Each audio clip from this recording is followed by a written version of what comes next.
빌드업도 안 돼. 안 들어도 못 가. 압박해서 전방에서도 공 안 빼서. 그럼 우리나라가 애매하게 사사이로 서 있으면 공을 뺏어서 다이렉트하게 공격하는 카운터 어택이라도 많아야 되는데 빵게임이다, 빵게임. 롯데 돌릴 이유가 없어요. 다음 경기까지 너무 멀어서 오히려 이 경기를 안 뛰고 들어가는 게 선수들이 16강 때 컨디션이 저하가 될 수 있습니다. 그렇기 때문에 저는 내일 풀멤버 나올 것 같습니다.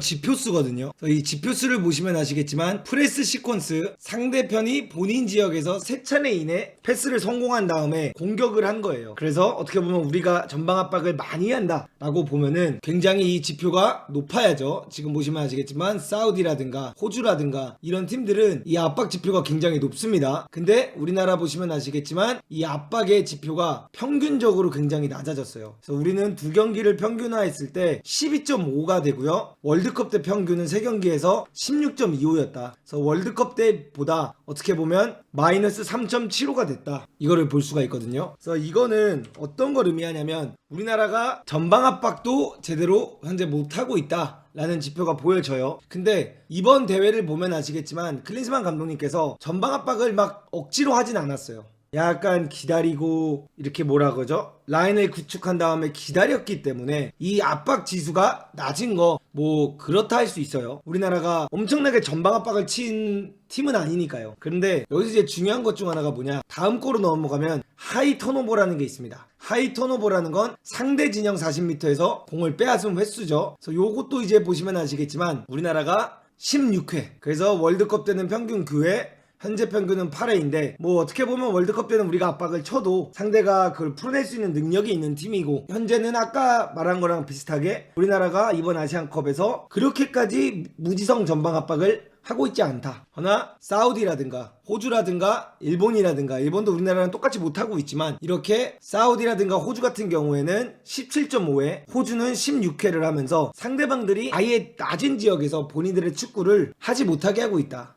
이런 것들을 볼 수가 있습니다. 그리고 스타트 디스턴스라고 하면은 우리 골대로부터 몇 미터에서부터 공격이 시작됐는가를 말해주는 거거든요. 요거는 어떻게 설명드리냐면 이렇게 드릴게요. 이게 우리나라라고 치잖아요. 여러분들, 김민재가 공을 가지고 있으면 예를 들어 우리가 공격을 시작할 때 뭐 여기서 시작을 했냐, 주로 주된 빌드업이 여기냐 아니면 여기냐 뭐 여기냐 이런 걸로 따질 수 있는 거예요. 그래서 이게 스타트 디스턴스라고 보시면 됩니다. 우리가 공격을 시작할 때 어느 위치에서 공격을 시작했는지. 그래서 아시안컵 2경기 평균 42.3m, 근데 월드컵 때는 우리나라보다 강한 팀들이랑 붙었는데 43.4m였어요. 그리고 이번 대회에서 일본이 49.6m, 사우디가 49.9m, 호주가 51.9m에 위치되어 있다. 그래서 요거를 보면 우리가 알 수 있는 것 중 하나는 뭐냐, 확실히 우리나라가 후방 빌드업이 사라졌다라는 겁니다. 대한민국이 월드컵 때 어떻게 보면 지금 아시안컵보다 더 높은 지역에서 빌드업을 할 수 있다는 건 그만큼 우리가 후방 빌드업을 통해서 상대가 공을 뺏지 못하게 하다 보니까 윗선에서 더 올라가면서 혹은 상대가 더 내려앉게 되면서 공격을 할 수 있었다라는 거고, 지금 요거를 보면은 우리나라가 평균적으로 더 낮아졌다라는 거, 그리고 다른 팀들에 비해 확실히 낮다라는 거는 우리가 그만큼 뒤에서부터 만들어 나가는 후방 빌드업이 완전히 사라졌다. 요걸 또 볼 수 있는 지표고요. 다음에 한국이 10+ 패스, 10개 이상 패스를 성공한 횟수고요. 이거는 한국은 35회, 일본이 43회, 호주가 42회, 사우디가 37회.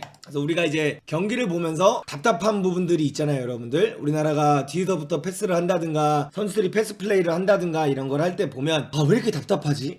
왜 이렇게 패스가 안 되지? 이런 생각들 많이 하셨을 거예요. 그래서 요런 것 자체가 어떻게 보면 우리나라가 월드컵 때보다 현재 아시안컵에서 우리나라가 보여주는 체급이 더 높잖아요. 근데 이런 체급을 가지고 데이터가 이렇게밖에 안 나오고 있다는 건 확실히 우리 스마니 형님께서 우리 팀을 제대로 정리정돈하지 못하셨다, 이렇게 보는 게 저는 맞지 않을까 이렇게 생각을 하고 있고요. 마지막으로는 좋아, 압박도 안 해. 그쵸? 압박도 제대로 안 해. 하이 턴오버도 못 만들어. 공격 지역도 낮아졌어. 패스 10개도 많이 못해. 그럼 뭐가 좋아야 됩니까, 우리나라? 이런 게 다 안 좋으면 좋아야 되는 게 한 가지가 있거든요. 뭐가 좋아야 되죠? 이런 게 다 안 좋아.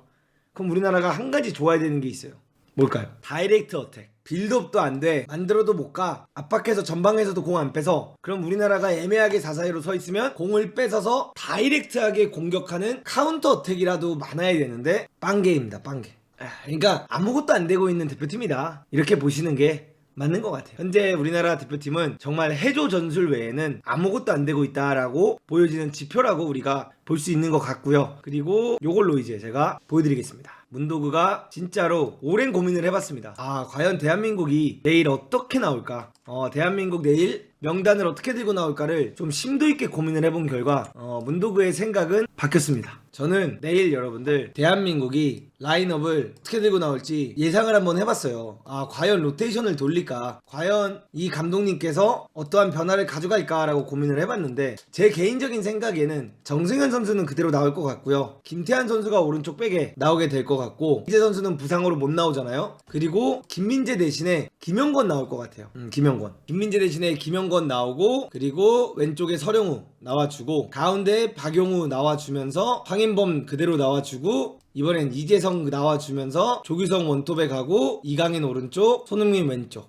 저는 이렇게 나올 거라고 예상하고 있습니다. 저는 민재 빼고 다 나올 것 같아요. 민재 빼고 멤버가 다 나온다. 그래서 어떻게 보면 4-4-2로 나오는 게 우리나라의 정석이잖아요. 근데 손흥민 선수가 이제 아는 것 같아. 어차피 말레이시아 밀집 수비 할 거고 이렇게 밀집 수비했을 때 여기서 가져갈 수 있는 장점이 없다 라고 하면서 막상 경기가 시작되면 자연스럽게 이렇게 느낌이 날 것 같다라고 생각을 합니다. 저는 이렇게 나오는 게 맞다고 봐요. 그러니까 김민재는 사실 우리가 말레이시아한테 카운터택을 많이 맞진 않을 거 아니에요. 물론 맞긴 맞을 겁니다. 근데 엄청나게 맞진 않을 거기 때문에 김민재 선수를 굳이 선발에 두면서 옐로카드를 받게끔 할 수 있는 리스크를 주기보다는 김민재 선수는 쉬게 해주고 나머지 선수들이 다 나오는 게 맞지 않을까, 저는 이렇게 생각하고 있습니다. 근데 이게 우리가 다음 경기까지 시간이 꽤 있는 걸로 알거든요, 여러분들. 자, 우리가 만약에 16강에 올라가게 된다면 나올 수 있는 대진표 한번 보여드릴 건데 왜 이 멤버들이 다 나올 것 같냐라고 제가 생각을 하냐면 2조 1위나 2조 2위를 하게 된다면 16강 경기가 여러분들 1월 31일이에요 1월 31일. 시간이 너무 많이 남아요. 그러니까 우리나라가 로테를 옐로카드 누적이 아닌 이상 굳이 로테이션을 돌릴 이유가 없다라는 거거든요, 이게. 저는 이게 가까운 줄 알았거든요. 게임을 뛰고 경기가 31일이야. 근데 우리나라가 지금 조별리그 3경기를 치르면서 경기력이 좋았냐 나빴냐라고 했을 때 나빴어요. 경기력이 나빴어. 좋았던 경기가 없어요. 바레인 경기 그냥 이강인이 원맨쇼 해준 거고, 그 다음에 요르단 경기 그냥 경기력 안 좋았고. 그러면은 지금 사실 옐로카드만 아니었다면 이 자리에도 김민재가 나오는 게 좀 맞다고 봅니다. 그래서 45분을 뛰게 되는 한이 있더라도 60분 정도를 뛰게 되는 한이 있더라도 김민재, 손흥민, 이강인, 이재성, 황인범, 우리가 생각하는 우리 베스트를 데리고 나와서 좋은 경기력을 만들어 놓고 31일에 경기를 들어가는 게 좀 맞다라고 생각을 해요. 이게 기간이 막 3일이고 4일이고 아니면 기간이 막 이틀이야 이러면 로테를 돌리는 게 맞는데 로테 돌릴 이유가 없어요. 다음 경기까지 너무 멀어서 오히려 이 경기를 안 뛰고 들어가는 게 선수들이 16강 때 컨디션이 저하가 될 수 있습니다. 그렇기 때문에 저는 내일 풀멤버 나올 것 같습니다. 풀멤버 나오는데 만약에 손흥민이 카드를 받는다, 만약에 황인범이 카드를 받는다, 만약에 김민재가 카드를 받는다, 박용우가 카드를 받는다 하면요, 조규성이 카드를 받는다 하면요, 없이 해야죠. 16강 그냥 없이 해야 되는 거예요. 그래서 후반전에 예를 들어 조규성이랑 오영규랑 바꿔주고 옐로카드 있는 손흥민이랑 자구영이랑 바꿔주고 그 다음에 황인범도 옐로카드 있으니까 황인범이랑 홍현석이랑 바꿔주고 김민재랑 김영권이랑 바꿔주고 그리고 박진섭이랑 박용우랑 바꿔주면 되지 않을까 이렇게 생각하고 있어요. 그 나머지는 그냥 풀로 나가면 어차피 하나 둘 셋 넷 5명 교체하는 거고 전 충분하지 않을까. 이게 후반전에 여러분들, 후반전에 이 선수를 투입시키는 게 의미가 없어요. 오히려 후반전에 경기가 잘 안 풀리고 있잖아요. 우리가 이라크 경기 보신 분들은 아시겠지만 전반전 멤버들이 그렇게까지 좋은 경기력을 못 펼쳤어요. 그래서 전반전이 말리고 있는 상황에서 후반전에 베스트가 들어온다? 옐로카드 받을 가능성이 높아집니다. 편하지 않을 거예요. 절대 말레이시아 경기 편하지 않을 건데 그냥 선발 명단 다 꺼내서 경기 가져가고 우리가 할 수 있는 최선을 다해서 선수들의 경기력이라든가 선수들이 뭔가 맞아 들어간다는 느낌이 더 들 수 있게끔 환경 마련해주고 그 다음에 후반전에 로테이션을 10분 남겨놓고 돌리는 게 맞다. 이렇게 바라보고 있습니다. 그렇기 때문에 제가 누누이 계속해서 여러분들한테 말씀드렸지만 이번 대회에서 정말 안 좋은 것 중 하나는 우리가 옐로카드를 요르단전 20분이 되었을 때 털지 못한 게 큰 한이 될 거다. 이 옐로카드를 털지 못하고 요 옐로카드를 요르단전에 털지 않은 게 우리나라가 16강을 나가고 8강을 나가고 4강을 가는 데 있어서 크게 발목을 잡게 될 거다. 이렇게 말씀드리고 있습니다. 그럼 전술적으로 어떻게 가져가야 되냐 라고 하시는데 그거는 간단하죠, 여러분들. 요거는 어제도 제가 제가 짧게 설명해 드렸는데 이 부분은 간단합니다. 말레이시아가 이번 경기에 어떻게 나올 가능성이 높냐, 그냥 5백으로 나올 가능성이 높다고 봐요. 저는 골키퍼 두고 말레이시아가 공격수 하나 두고 이런 식으로 5백 만들어서 수비를 가져갈 가능성이 높거든요. 저는 말레이시아가 굉장히 라인을 이렇게 내려서서 5백을 가져가고 4백을 가져가면서 김판공 감독님께서 아마 똑같이 나올 거라고 생각을 해요. 이강인 선수가 여기 아이솔레이션이 돼 있으면 이 선수로 맨마킹 들어가면서 이 선수가 공 들어가는 루트 막을 거고, 센터백 한 명이 땡겨와서 이강인 보호해 줄 거고, 여기 하프 스페이스를 이렇게 막는 전술이 나올 거라고 생각을 합니다. 그럼 저는 우리나라가 가져갈 수 있는 좋은 방법 중 하나는 왼쪽에 힘을 주는 거라고 생각을 합니다. 이강인을 어거지로 살리려고 들고 이강인을 미친듯이 살려서 공격을 가져가려고 하기보다는 저는 차라리 이렇게 되면 조규성이 가운데서 포스트 플레이 해주고요, 이재성이 안에 들어가서 세컨 스트라이커처럼 같이 휘저어주는 느낌 내주면서 황인범이 오히려 손흥민 쪽으로 쏠려서 김민재, 서령우 오버래핑, 손흥민 아이솔레이션 하면서 상대방들을 이쪽으로 이렇게 끌어모으는 게 굉장히 중요해질 거라고 생각을 하고요. 이렇게 꼭 끌어모은 시점에서 결국 상대는 라인을 땡겨 갈 수밖에 없겠죠. 그럼 이렇게 땡겨가 지면 박용우 선수가 요 9번 앞에서 실딩 해주면서 공 지켜주면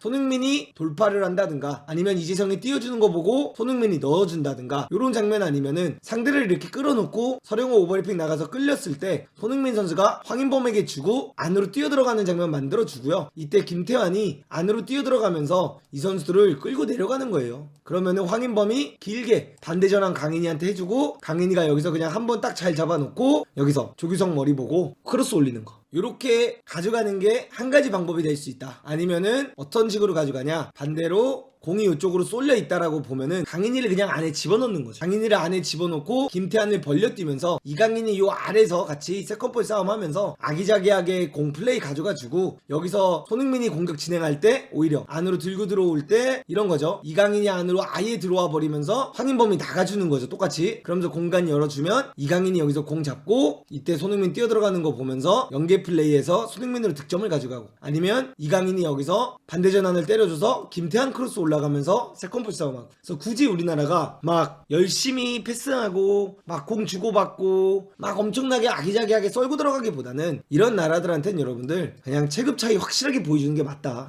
그냥 밀고 들어가면서 크로스 플레이로 뚝배기, 조규성의 뚝배기 노리는 게 맞고요. 그 다음에 조규성의 뚝배기가 안 되면 떨어지는 볼 우리나라 선수들로 세컨볼 따서 마무리 짓는 게 맞다. 요렇게 경기를 가져가는 게 전 맞다고 봅니다. 우리가 어렵게 막 뭘 하고 이거 하고 이강인 아이솔레이션 주고 이런 것보다는 말레이시아가 바레인한테도 한 골밖에 안 먹혔기 때문에 이런 식으로 아예 그냥 밀고 들어가면서 공격을 하는 게 좋을 것 같다. 그래서 대한민국 대표팀이 펼쳐야 하는 전술은 요게 되지 않을까, 이렇게 바라보고 있습니다.